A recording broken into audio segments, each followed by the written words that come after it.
civilizations over thousands of years have now dwindled to a mere shadow of their former self. But what is most shocking is what has been uncovered due to its rapid decline. Scientists have recently made a startling discovery that has left them utterly astounded. What was found under the riverbed, and how has it changed our understanding of the history of this ancient river? Stay tuned as we explore this fascinating topic together. The Euphrates River, known as the Frat in Turkish, is the longest river in the Middle East, stretching over 2,800 kilometers, or 1,700 miles. It rises in eastern Anatolia, Turkey, and flows southward through Syria and Iraq before finally emptying into the Persian Gulf. The river has been an integral part of human history, with many ancient civilizations, including Mesopotamia, developing along its banks. Today, the river remains an essential water source for irrigation, transportation, and industry. What's fascinating about the Euphrates River is that it has two sources, the Kizu and Nuad, ancient-era rivers, which combine near the Kene district of Aig province in Turkey. Turkey is the source of both rivers, making it an important country for the river's ecological and economic health. Starting in southeast Turkey, the Euphrates River flows through Syria and Iraq, eventually merging with the Tigris River to form the Shat al-Arab, which empties into the Persian Gulf.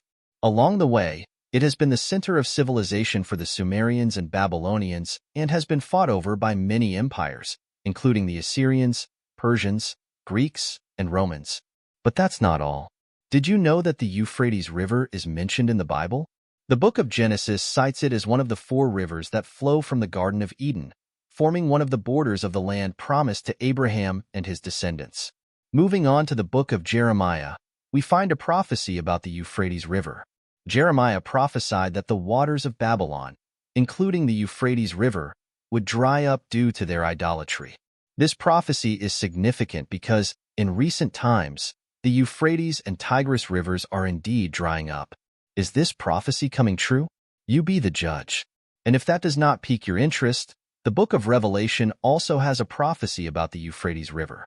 According to Revelation 16 verse 12, the Euphrates River will dry up during the end times, preparing the way for a large army from the east to cross the river.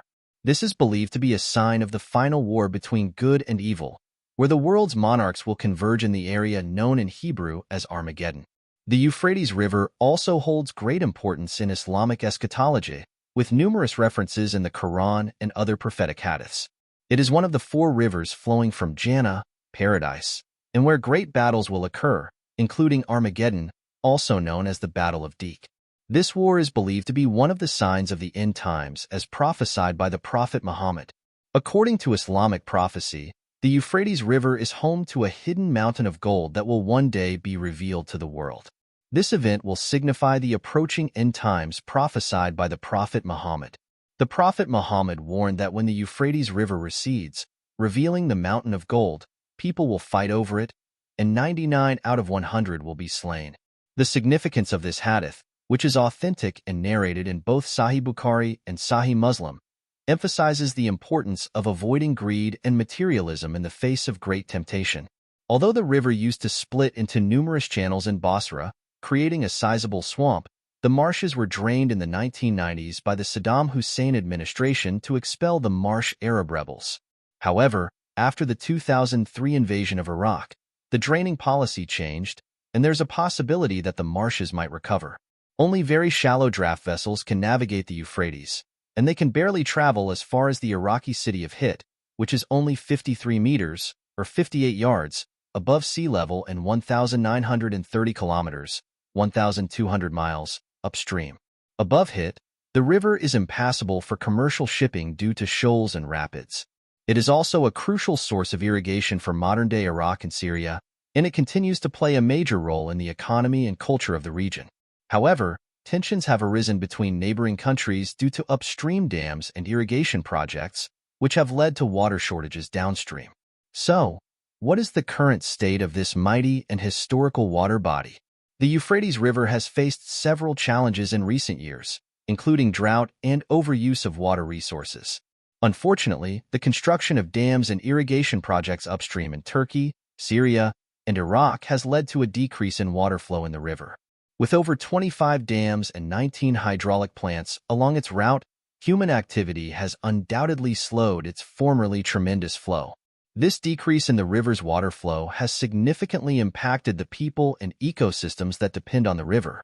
For example, it has reduced agricultural productivity and negatively impacted the river's fish and other aquatic species. Additionally, the decline in water levels in the Euphrates has been linked to increasing desertification and land degradation. But wait, there's more. There have also been geopolitical difficulties due to the Euphrates River drying up. Multiple countries share this vital resource, and the allocation and management of water resources have become contentious issues. This has caused political tensions and conflicts. We don't need more of that. Let's focus on the people affected by this. Local communities are experiencing water scarcity, reducing crop yields, and facing food insecurity. This, in turn, causes economic hardship. We're talking about people's livelihoods being affected here, not to mention the decrease in water quality and quantity, which damages the river's ecosystems and biodiversity. The Euphrates River is much smaller now than it was a few years ago, choked by the water policies of Iraq's neighbors, Turkey and Syria, a 2-year drought, and years of abuse by Iraq and its farmers. Many officials fear it will soon become half of what it used to be. The reed gatherers can be seen standing on land they once floated over and calling out to tourists in passing boats throughout the marshes. It's heartbreaking to see them raise their rusted sickles and yell Makumi, which translates to, "There is no water." Now, let us see the mysterious discoveries in the dried-up Euphrates that shocked scientists. Who would ever think that drought could be a blessing in disguise? Well, in the case of the Euphrates River, it certainly is. The receding waters have revealed ancient archaeological sites that were previously unknown. According to Rab Ali Alisai, director of Anbar Province's Antiquities Department, the drought has created a whole new area of possibility. Who would have thought Anbar was one of Iraq's most important archaeological sites? At least 75 archaeological sites were partially excavated before submerging, spanning cultures from 300 BC to the Sumerian and Roman eras. Ancient Jewish communities were also immersed in the vicinity. But now, due to receding floods, RAP has been able to visit specific locations for the first time, including a cliff with a sequence of pre-Christian tombs etched into its face. One of the most exciting discoveries is the ancient city of Talbis, which dates back 3,400 years. It was made visible by the Euphrates River's receding waters in the Iraqi town of Anna. Moreover, the receding waters have also brought to light the historic Hasai Castle in eastern Turkey. The castle, which can only be accessed by boat, was raised to the surface of the Euphrates River's Keen Dam Lake by dwindling waters. This rare and valuable discovery provides a unique insight into the architecture and construction techniques of the time, allowing researchers to piece together a more comprehensive understanding of the region's history. But that's not all.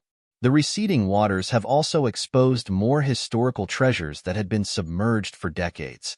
Among these are remnants of ancient villages, burial sites, and artifacts that had been lost to time. One of the most notable discoveries is a series of intricately carved stone reliefs depicting scenes from the daily life and religious practices of ancient Mesopotamian civilizations. These carvings offer valuable insight into the cultural and spiritual lives of people who lived along the Euphrates thousands of years ago. Additionally, researchers have found evidence of advanced irrigation systems that date back to the Assyrian and Babylonian empires. These systems were sophisticated for their time, showcasing the ingenuity of ancient engineers who relied on the Euphrates for agricultural success.